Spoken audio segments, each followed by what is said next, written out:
In 1902, Great Britain, Germany, Italy, and France imposed a naval blockade over Venezuela and was backed up by Mexico, Spain, Belgium, and the Netherlands, as well as Denmark. Meanwhile, the United States was initially neutral, but was highly sympathetic towards the Venezuelans, but things would calm down before they escalated to the point of war between the great powers. You see, Venezuelan President Castro refused to pay foreign debts and damages suffered by European citizens in the recent Venezuelan civil wars. Castro had assumed that the American Monroe Doctrine would see Washington intervene to prevent any European military intervention. However, the U.S. was neutral at first as there was no seizure of territory, and it was just merely a blockade that was put upon Venezuela. The blockade would see Venezuela's small navy be quickly disabled, but Castro refused to give in and instead agreed in principle to a summit of some of the claims to the international arbitration, which he had previously been rejecting. American President Theodore Roosevelt was quite passionate about the idea that Latin America should be out of Europe's sphere of influence. Furthermore, he especially didn't like the idea of seeing German expansion, as he greatly distrusted Wilhelm II. The U.S. had also heavily operated on the Monroe Doctrine to oppose European colonialism in that hemisphere, so any seizure of Venezuelan territory would have been very problematic, so Europe kind of avoided it. In the meantime, while London and Berlin considered Castro's offer, American public opinion increasingly turned against the blockade, and there were references to nearby presence of Admiral George Dewey's U.S. fleet, which was conducting a long-planned exercise at Puerto Rico. Neither the British government nor the British press considered the U.S. intervention to be a serious possibility. The U.S. did, after the December ultimatums to Venezuela, however, send an envoy to survey Venezuela's defensive capabilities should a conflict arise, and they confirmed its confidence that the U.S. Navy could easily repel a German invasion. Time to talk Germany for a little bit. Now, the main reasons Germany wanted to go further was that Venezuela had a large debt, but also because German citizens in Venezuela had witnessed pretty bad abuses by both the Matos insurrection and by Venezuelan government forces. So Germany was really mad and wants to go into Venezuela with the British. However, although Britain was cooperating with Germany, they were more hesitant about invading Venezuela, and despite their efforts of several politicians, Emperor Wilhelm II was unconvinced about using military action. Therefore, it was just a blockade. However, the German ship Panther would bombard the Venezuelan coast at Fort San Carlos, and the Veneta would do the same without permission from the British Admiralty. The incident caused, quote, considerable negative reaction in the United States against Germany. However, the Germans said that the Venezuelans fired first, which the British concurred with, but declared the bombardment to be unfortunate and inopportune. However, the crisis would end in 1903 with arbitration between the powers, and the U.S. represented Venezuela. The whole episode contributed to the development of the Roosevelt corollary to the Monroe Doctrine, asserting a right of the United States to intervene to stabilize the economic affairs of smaller states in the Caribbean and in Central America if they were unable to pay their international debts, in order to prevent any type of European military intervention to do so. So, what if in an alternate timeline the United States had militarily intervened in the Venezuela crisis and a war started between the United States and several of the major European powers at the start of the 20th century?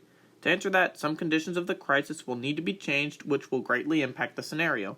The first major change would be if obviously Germany decided to land troops in Venezuela during the blockade, and if the Kaiser approved of the military actions. Another change could be if the United States had decided to invoke the Monroe Doctrine after Germany shelled Fort San Carlos. Now, both of these changes would produce two different outcomes, and the views of the other European powers would also be perceived as completely different. If the Germans had outright invaded, I think that Britain and a few of the other powers would be less inclined to support Germany in that case because the U.S. would bring its full might onto the Kaiser. But on the other hand, they might support Germany as a means of maintaining the existence of the multipolar world with relative European hegemony against the rising power of America. So to make things more interesting, let's go with that second result. Now on the European side, we have Germany, Italy, and France as the main belligerents, while Britain will be quick to withdraw from the war once it starts, as the blockade alone was deeply unpopular in Britain, let alone a potential war with the United States. The other minor European powers who are backing the major powers may also send some forces, but not that many.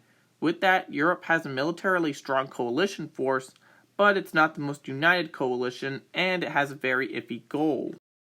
Resolve for the United States is very high at the start, as America had recently defeated the Spanish in the Spanish-American War in 1898, and is now fighting against a European force led by Germany.